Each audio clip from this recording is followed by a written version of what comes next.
Coming up on this edition of Second Alarm, we'll have the story of a life saved by a public access defibrillator.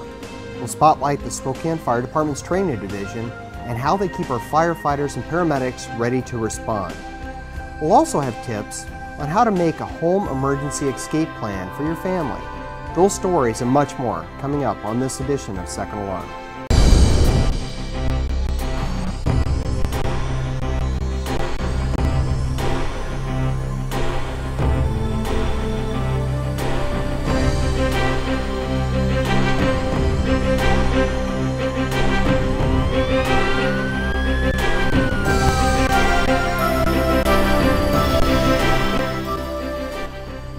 Hello and welcome to this edition of Second Alarm.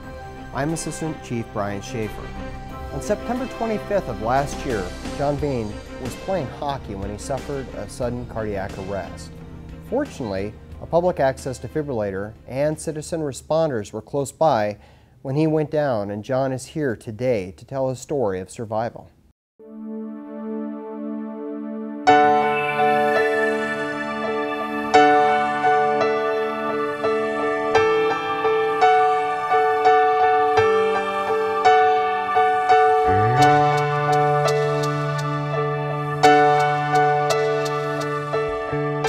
Background on the story, the reason the AED is actually in the rink is in January of 2008, we had another player, a guy by the name of Sam Villa. He actually died of a heart attack. I was actually reffing that game. And he collapsed right out there at center ice. He just fell down. It was a rec league game. Sometimes guys fall down. I continued in the zone with the puck as the back ref, or as the front referee. John Scott, the back referee, was out, and we heard Jerry Sullivan from the bench yelling, "Blow the whistle, blow the whistle." John blows his whistle, turn and look, he's down. Jerry's on the ice, comes over. Steve Jones comes over, and they do compressions on him. We had somebody call 911. We opened all the Zamboni doors, waited for emergency response. And for us, it seemed like it took 20 minutes or so for emergency response, but when we checked the records, Jerry Sullivan checked later, he said it took emergency response less than 8 minutes to get here. But it was already too late for Sam. He didn't make it. It changed a lot of people's attitude. They were, an awareness, which, really I think helped me out because Steve Jones was there, and Steve was my dentist, but we didn't play together. But we got closer because of that incident, and then Steve started playing with me. And he was one of the first ones that recognized that I was having, might have been going down that track. The first period I felt fine, skated, felt like I had energy and everything like that. All of a sudden, the second period I did 2 shifts, and it was like I got winded so fast. I was just tired. And I think that's when the artery was starting to close down, on reflection. But then I went out on a shift and I felt very nauseous. I felt like throwing up. Matter of fact, I was thinking, because the snack bar had closed, I ran over to Jack in the Box and grabbed a quick burger before a game. I thought it was the hamburger causing me to be really nauseous and everything. But then I went out, did one more shift, and I had pains across my chest. I knew there was something wrong. And my daughter-in-law, my son plays on the team also, and my daughter-in-law is an MA. So I tried to get her to come down and see me at the gate, and I went out the gate. I went to sit on the bench, and I remember reaching down to touch the bench. The next thing I remember, I'm seeing Steve Jones and Chris Newman over me. I try to get up, and Chris goes, "John, stay down. We just had to defibrillate you."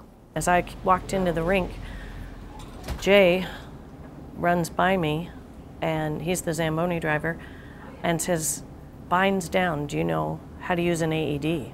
It's like, "Yes." And he says, "Come with me." I said, "No, you go get the AED." So I went to where John was, and he was down. They had already taken most of his equipment off, his helmet, and I couldn't believe how fast Jay came back with the AED. I think I pushed through the double doors and pretty fast and grabbed it, and people were in the lobby looking at me like, "What's this crazy guy doing?" And when they grabbed it, the alarm went off, kind of startled me and sent me flying right back out the door, so it was pretty fast. I ran, and I had just got there, and Jay shoves the AED in my hand, and so I started opening it, and meanwhile, there were 2 other gentlemen there, Steve and Chris, and I asked Chris if he was an EMT, because he looked like he knew what he was doing, and he was, so I gave him the AED. I'm trained in it, and I know how to use it, but obviously he knows what he's doing. So I gave him the AED. Steve started chest compressions, I started breathing, and John was obviously not with us. And The AED fired up, gave him, I believe, 2 shocks, and John opening his eyes was the best thing I've ever seen in my life.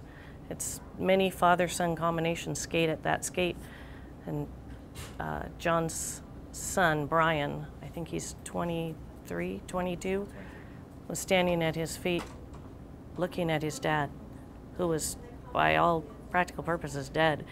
And the AED, it was the best thing in my life ever to see John open his eyes and to be able to tell his son, your dad's still with us.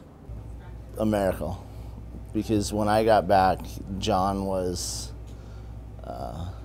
pretty much gone. The foam, the look, the expression was pretty devastating. So to see him like that, and I'm just glad he's still around.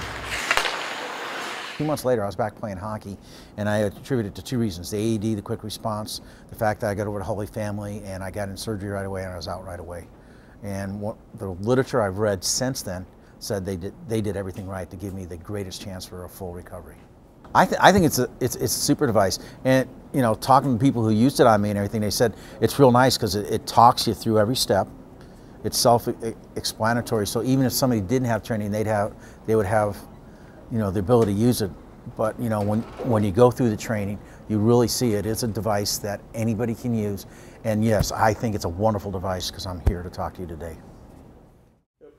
The Spokane Fire Department's training division is responsible for ensuring the operational readiness of over 300 personnel. The division's goal is to provide realistic and relevant training and education to every member so they're ready to respond to the community's needs. Deputy Chief Dave Leavenworth has more.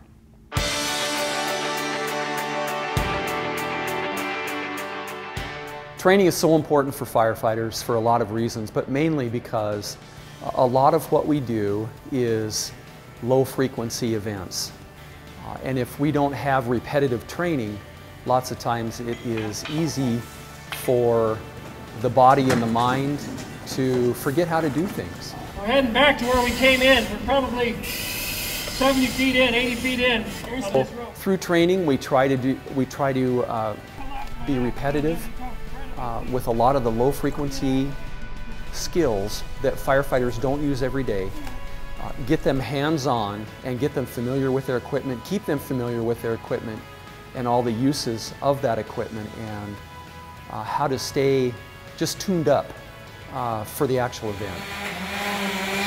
The state of Washington has required training in the vertical safety standards for firefighters that we have to accomplish on a timely basis, usually in an annual basis. And then a lot of our specialty teams are governed by NFPA standards that require a certain amount of training to maintain certification in their specialty. So we have to get that worked in every year also. And then all of our personnel are EMTs, either basics or paramedic, and there is a lot of time that is required to keep those certifications current every year. We've done a lot in the last, I would say, decade to change the way that we deliver training to make it more effective. And when I say that, I mean we have harnessed technology quite a bit. We have a cable channel through the Comcast that we use to push out video training to all of the stations.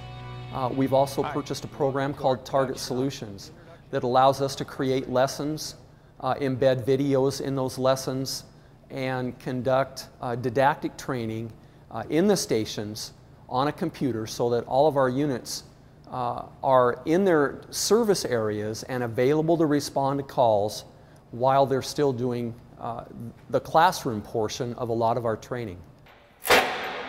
We are extremely fortunate to have the facilities that we have to train in our department.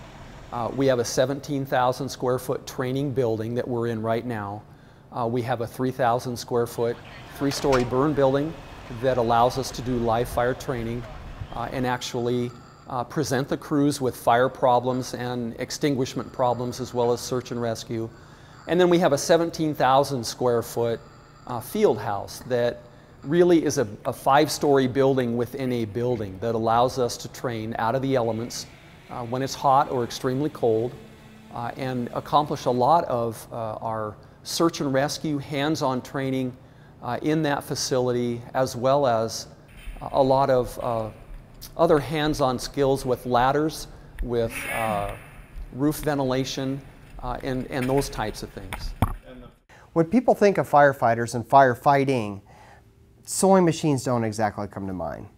But for the crew at Station 17, sewing is part of their jobs. They run the department's Tarp Room. And each year they repair hundreds of tarps that are used to protect homeowners' properties after a fire. They also design and build numerous gear bags, patient lifting devices, and other items in-house, saving the department and taxpayers money.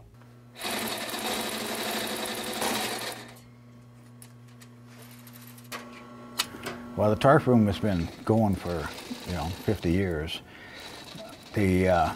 Basically it started as fixing the fire gear, patching that, patching, tarps, and it's improved into building different projects. Any of the EMS projects, they come up with, we custom build just to make it so it's easier on us.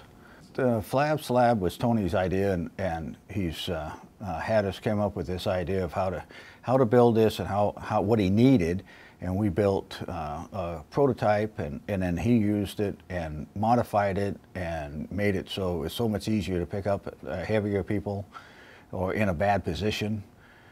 Before we had just a tarp, and it's hard to get a tarp underneath somebody that's crammed in a corner. Both the slab and the flab has saved my back a lot. We use it a lot. We really like the usage of that. We repair the firefighter turnouts. We have a man on each shift, so we can, anytime somebody has a rip or tear or a zipper, or we can repair it that day instead of being out. Do you like this? Like sewing? Oh, I love this. Yeah, okay. This is it's a break in between any runs, and we're a little slower here, but everybody's busy. The being able to create something is fun. It is, and it's away from everybody, and you're not stuck with just doing little projects. We have big projects all the time.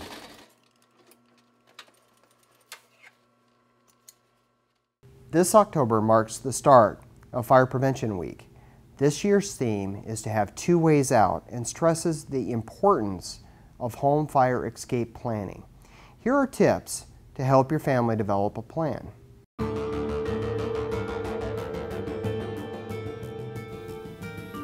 If a fire happens in your home, remember, time is the biggest enemy, and every second counts. In less than 30 seconds, a small flame can get completely out of control and turn into a major fire. It only takes minutes for a house to fill with thick black smoke and become engulfed in flames. The Spokane Fire Department believes that having a sound escape plan will greatly reduce fire deaths and protect you and your family's safety if a fire occurs. Practice escape plans every month. The best plans have two ways to get out of each room. If the primary way is blocked by fire or smoke, you will need a second way out. A secondary route might be a window onto an adjacent roof or a collapsible ladder evaluated by a nationally recognized laboratory such as Underwriters Laboratories for escape from upper story windows. Make sure that windows are not stuck, screens can be taken out quickly, and that security bars can be properly opened. Also, practice feeling your way out of the house in the dark or with your eyes closed. Security bars may help to keep your family safe from intruders, but they can also trap you in a deadly fire. Windows and doors with security bars must have quick-release devices to allow them to be opened immediately in an emergency. Make sure everyone in the family understands and practices how to properly operate and open locked or barred doors and windows. When a fire occurs, do not waste any time saving property. Take the safest exit route, but if you must escape through smoke, remember to crawl low. under the smoke and keep your mouth covered. The smoke contains toxic gases which can disorient you or at worst overcome you. When you come to a closed door, use the back of your hand to feel the top of the door, the doorknob, and the crack between the door and the door frame to make sure that fire is not on the other side. If it feels hot, use your secondary escape route. Even if the door feels cool, open it carefully. Brace your shoulder against the door and open it slowly. If heat and smoke come in, slam the door and make sure it is securely closed, then use your alternate escape route. Designate a meeting location away from the home, but not necessarily across the street.